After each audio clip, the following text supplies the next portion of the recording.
Um, the last unit was semester one. We have this beautiful play by William Stanley Houghton. It's an extract from Stanley Houghton's play titled The Dear Departed. So today, just like we do in whenever we do a prose or a poem, we will spend this time looking at the pre-reading questions, because I feel that when you have these pre-reading questions in front of you and you work according to that, I'm sure you become better equipped to face the challenges which you may come across when we are doing the prose. So William Stanley Houghton was a famous English playwright, 1881 to 1913. Again, you're talking about someone who lived more than 100 years ago. Okay, best known for his play Hindlewings. He was a leading figure of the Manchester School, which was an arts group comprised of a number of prominent playwrights in England, who was supported and encouraged by the theatre owner Annie Harniman. At the time, Houghton's plays were famous for their remarkable dialogue and cutting social commentary. And The Dear Departed is a comedy based on a short story by French writer Guy de Maupassant. It is set in Lancashire, and the remaining thing I think we can leave it for the moment, because then it breaks the suspense of the story.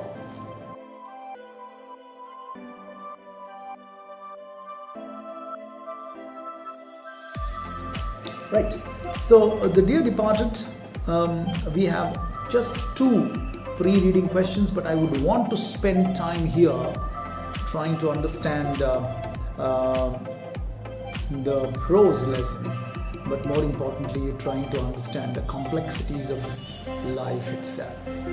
Right? Even as we meet so many different characters in our day-to-day life, we could meet folks who are angry, some of them who hardly nothing matters to them. They have a very positive way of looking at life. You have some young people who are depressed and old people who are merry. So you find all sorts of people there. So I would want to spend some time with these two pre-reading questions. Number one, how much time do you spend with your parents each day? Do you specifically schedule quality time? Now, this is a big question. I know I don't have an audience which can respond immediately, but I do know that this is a question very pertinent to all of us who have parents, either one of them.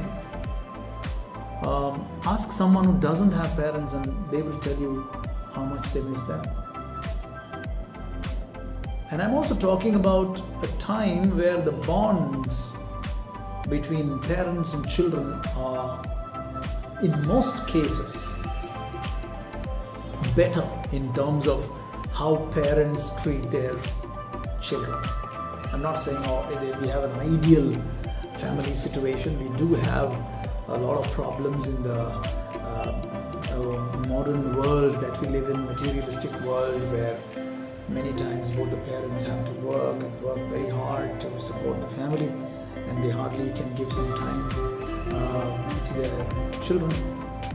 I realize all that, but I also realize that we do have parents who it's almost a very friendly sort of an environment existing at home, and I know many of you will vouch for that. But when I talk about time spent with your parents, I'm talking about quality time.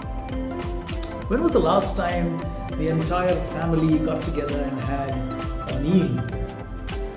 Some of you would say, sir, it happened in Diwali.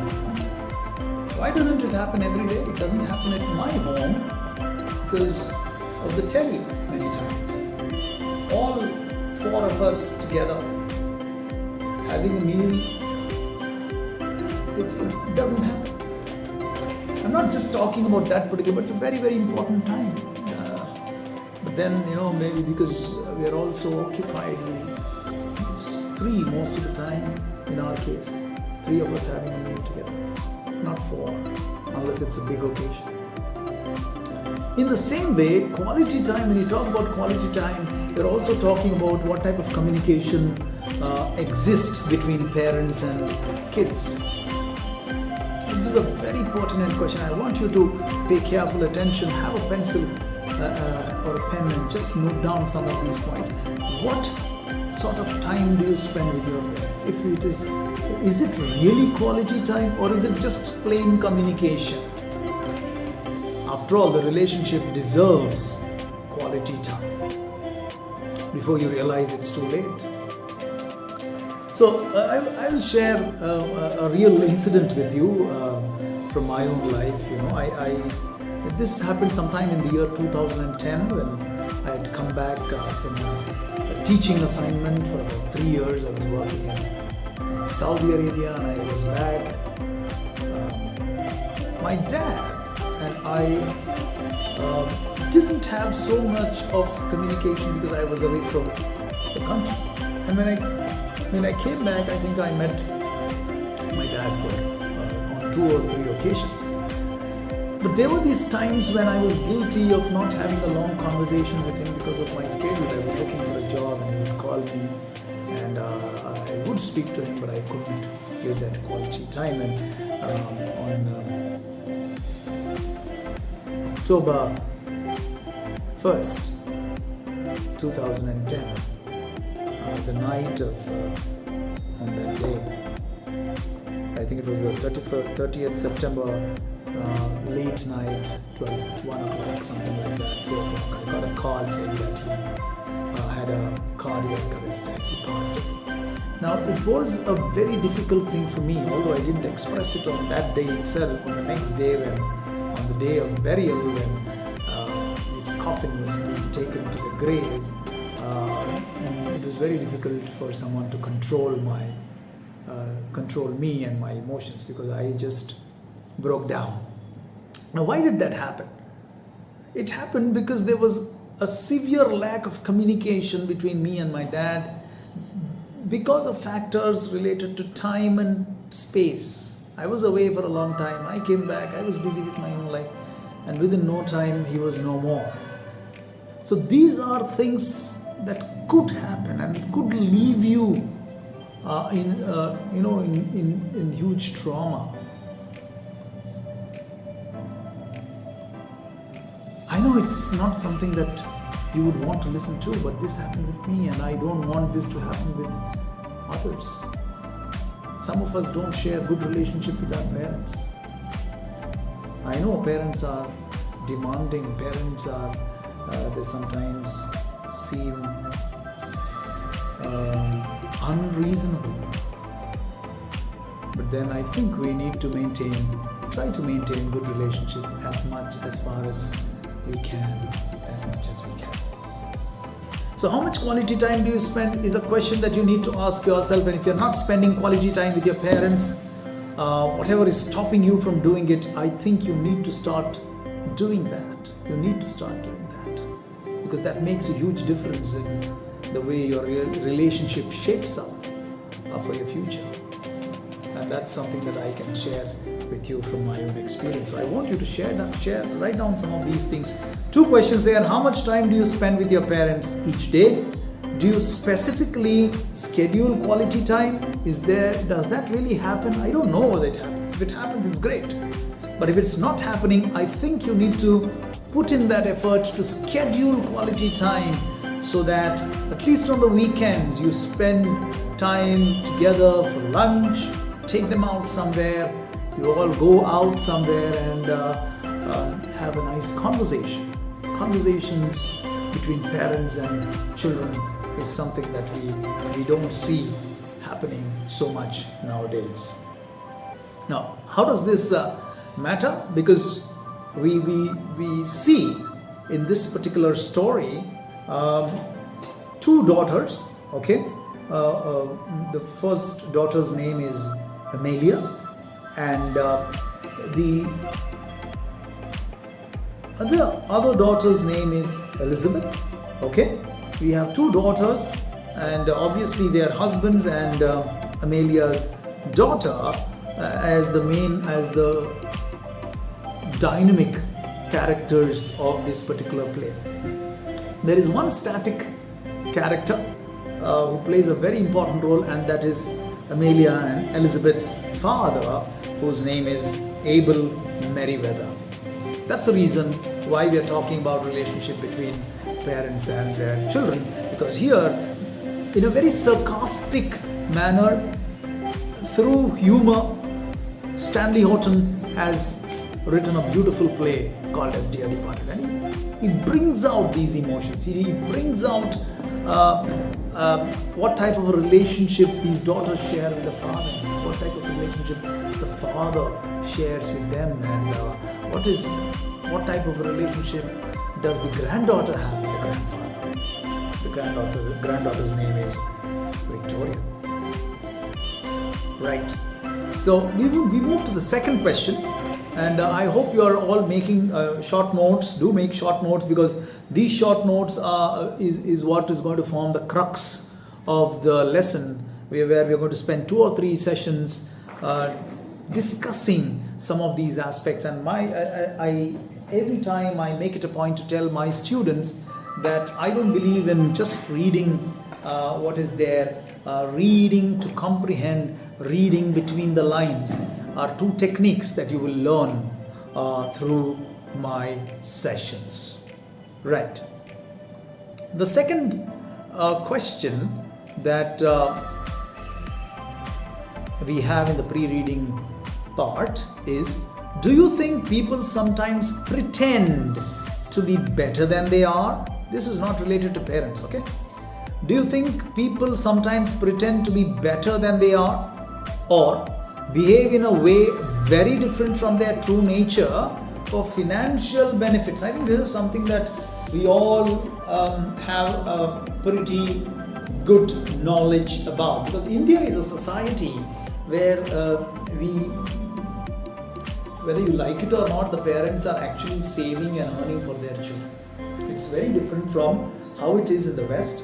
And you may say, sir, we are talking about a story from America. Stanley Horton is from America. So how is it different from the Indian context? Because we have a story which is very similar to what happens in India. He's an English playwright. Sorry for that. But then the story is set, let us remember, sometime in the late 19th century. That's when it was written. So he's writing about those times. He's not writing about the 20th century. The 19th century England was no different from maybe some of the things that are happening in India today, or which have happened say 20 years ago. I think they still happen. We talk about parents earning for their children. We talk about children fighting for a part of the property, a share of the property. So we are living in a situation like that, and it was no different back then in England. But today, in the present day England, present day America, it's very different, because children and parents part ways. Once they are youngsters, somewhere maybe around 18 or not even 20, I think they move out of the house, they start living on their own, they are independent, and they don't expect anything from their parents. It's a very different scenario today. But in India, even now, we talk about property issues, we talk about conflicts in the family, because everything is to do with the property. Why am I talking about it? Because do you ever see people around you who sometimes pretend to be better than they are, or behave in a way very different from their true nature because they want to gain some financial benefits? Have you ever noticed this in anyone? Certainly we have noticed, and they're not too far away from us. It's happened within our families, among our cousins, or maybe in your family itself, your uncles and aunts who all pretend very differently. The author is asking very directly, have you Has it happened around you? Did you notice this? Did you notice anyone doing this? So these are things that the author wants you to think about before we go and read the play. So the reading of the play part is going to be done by you. We are not going to do it in class. We are just going to pick parts of it, move from back and forth, and try to discuss the play rather than read it in class. So you're going to do that reading, but before you read, you better have these points listed somewhere. Think about people who are very, hypocritical, because they are different from what they are trying to portray, and the reason why they are doing it is because they are doing it for a selfish reason, because behaving in a particular manner for a certain period of time with a certain set of people actually helps them to benefit financially in some way or the other. So that's the question. Think about it. Think about at least one such family or one such individual who tends to behave in this manner just because of their selfish gains. So 2 questions for you, nothing more, but a very powerful and in-depth thinking is required from your side. The first question is, how much time do you spend with your parents each day? Do you schedule that quality time? If you're not doing it, be honest, but you need to start doing it, and I hope we do it, because it's a beautiful relationship. Ask someone who's an orphan. Ask someone who grew up in an orphanage without parents to know the value of parents. The second question, do you think people sometimes pretend to be better than they are? Of course. Or behave in a way that is very different from their true nature. Why are they doing it? For financial benefits? And just think of a story, write it down. Many times we have so many thoughts in our mind, but we don't pen it down. Often I keep sort of mocking students, saying that you don't practice writing, so you go to the exam hall and you're not able to finish the exam. That's on the lighter side. But then I also want to tell you that it's such a good thing to jot down, use your notepad on your phone, or type it down in your laptop, whatever you do it, but do it. Ideally write, use the pen and paper, because that's what is going to help you in your exam, at least for the coming few years, till we move completely online. Have you ever noticed this in anyone, this attitude change?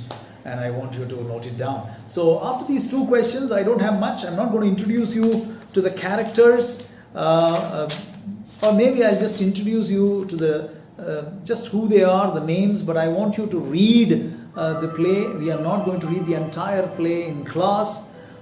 We have Mrs. Amelia Slater, who is Abel Merriweather's daughter. We have Mrs. Elizabeth Jordan, Amelia's sister. We have Henry Slater, who is Amelia's husband. Ben Jordan is Elizabeth's husband.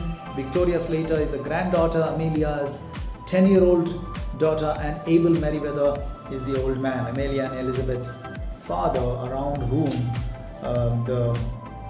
the play revolves. But it's a beautiful story. So that's it from my side. The next task for you guys, before we meet again for the prose lesson, for the play, is I want all of you to jot down these points on a paper and be prepared for a lot of sharing that I expect from all of you when we meet next for the discussion of the beautiful play, The Dear Departed, an extract by Stanley Horton. Okay, have a great day, enjoy yourself, and catch up soon for the play itself. Thank you and bye.